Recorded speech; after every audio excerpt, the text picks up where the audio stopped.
Welcome to the podcast summary of Angolan Civil War. Today's story is Angola, and it's one of those conflicts where the deeper you look, the less it resembles a simple civil war.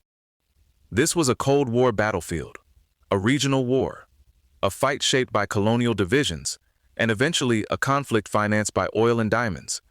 And underneath all of that was an immense human cost that kept going long after the headline battles ended.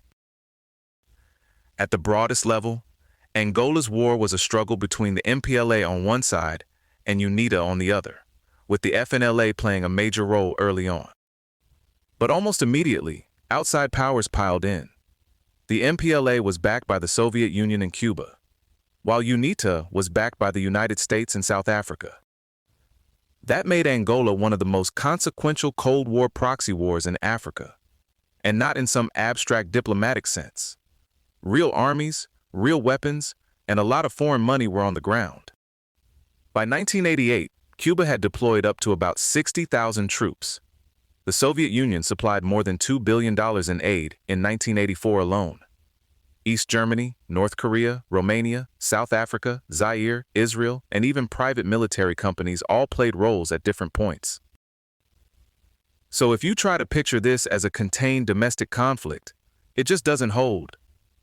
Angola kept becoming a wider Southern African war. Part of why the country fractured so badly is that these movements were never just clean ideological teams lined up on a chart. The MPLA had an urban base and was tied largely to Ambundu communities and multiracial intellectual circles. The FNLA was rooted in Bakongo networks. UNITA was dominated by Ovimbundu support. Those weren't small background details. They shaped who trusted who claimed legitimacy, and who feared being shut out after independence. Portuguese colonial rule made it worse by developing the country unevenly, concentrating power and infrastructure around coastal settlements, and leaving weak shared institutions behind.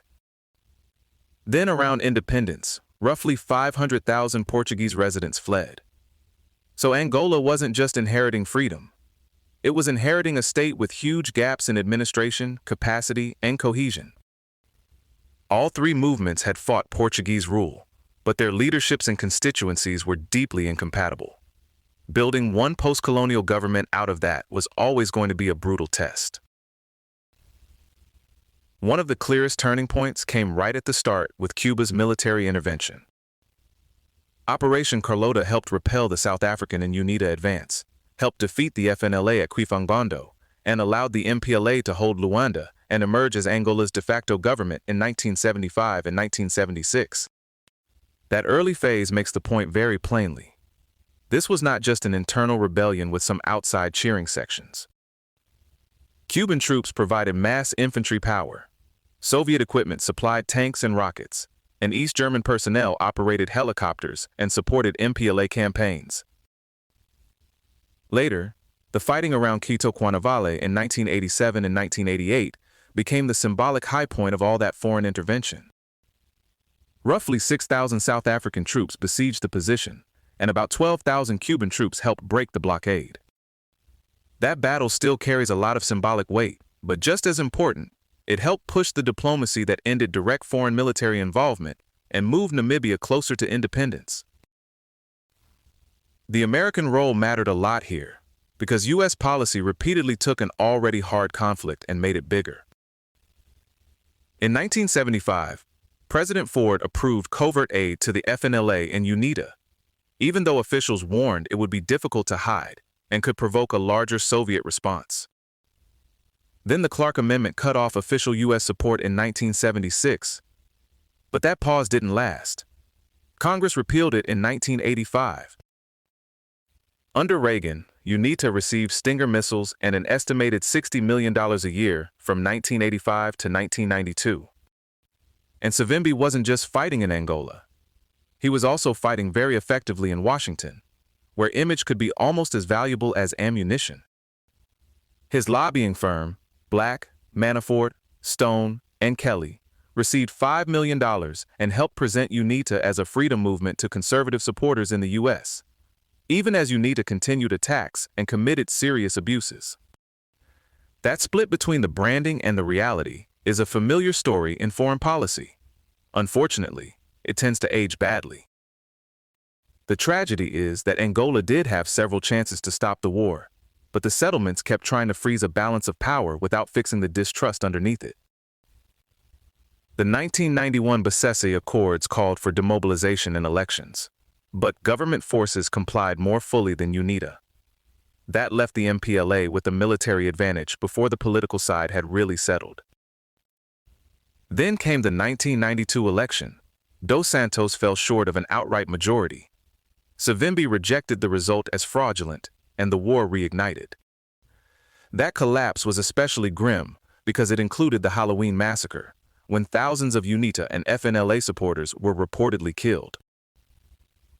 The 1994 Lusaka Protocol tried again with a familiar formula: ceasefire, disarmament, military integration, coalition government.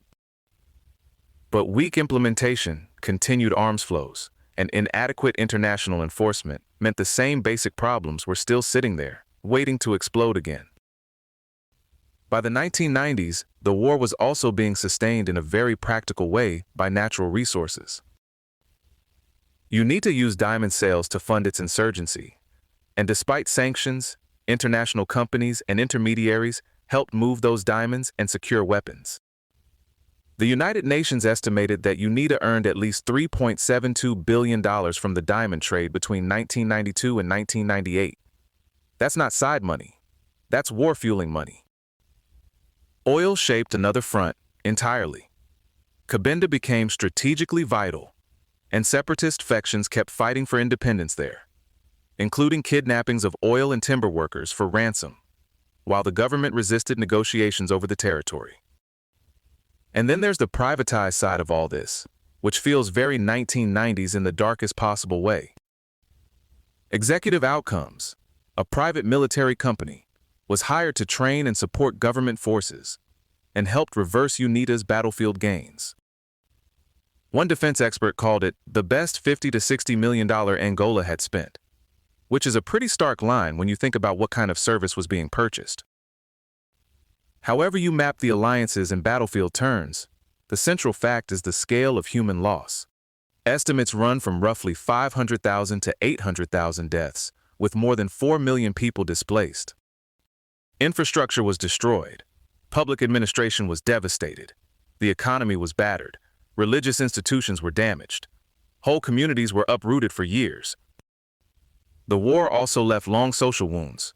Separated children, child soldiers, forced recruitment, sexual abuse, and rural populations displaced so long that returning home was not simple or, in many cases, emotionally straightforward. And landmines kept the war alive under people's feet long after the formal fighting ended.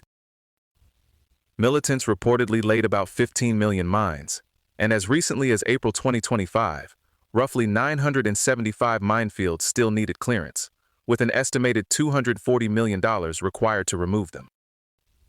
That's one of the hardest parts of this story. A war can end on paper and still keep injuring people decades later. Angola's civil war is often remembered through Cold War shorthand, but that really only gets you part of the picture. It was also a story about colonial fracture, regional intervention, resource extraction, failed diplomacy, and a society left to live with the debris. And in the end, that debris was not metaphorical. A lot of it was still in the ground. This episode was generated by Podkey. Create your own at podkey.fm.